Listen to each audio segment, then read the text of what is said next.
Isang magandang umaga po sa inyong lahat mga kayo mamay. Dito po tayong muli sa bukid at isusuga po natin mga kalabaw natin.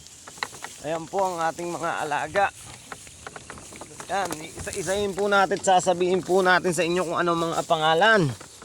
At kasama ko nga po pala ang batang makulit na nagngangalang Rian Sophie. Ang aking palahe. Ayan na, ngiti na.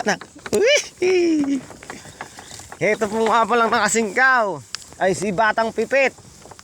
Kaya po natin siya pinangalan ng Batang Pipit dahil kapatid daw po niya ang Batang Agila ng Bungabong. At ito naman pong nasa hulihan. Ang pangalan po niya ay si Jessie Boy.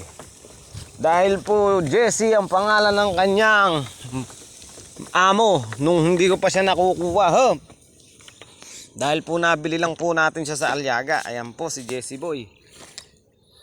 At ito naman pong isa, ang pangalan niya ay si Jenjen. Ayan po si Jenjen, sexy po yan. Dahil po ang pinanggalingan po niya ay sa Sumakab. At ang nagsabi po sa atin na binebenta yan ay si Ate Jen. Kaya po ang pinangalan natin ay Jenjen. At ito naman po ang isa, ang pang-apat nating kalabaw. Ang pangalan po niya ay si Joling.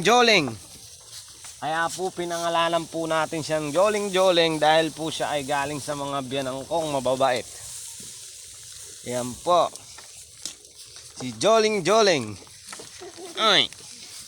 At ito naman po ang aking anak na si Sophie alias Kumakarugkog.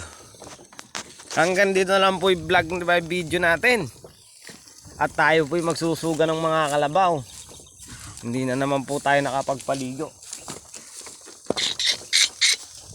Maraming salamat po sa inyong lahat. At sa lahat po na sumusuporta, maraming salamat po.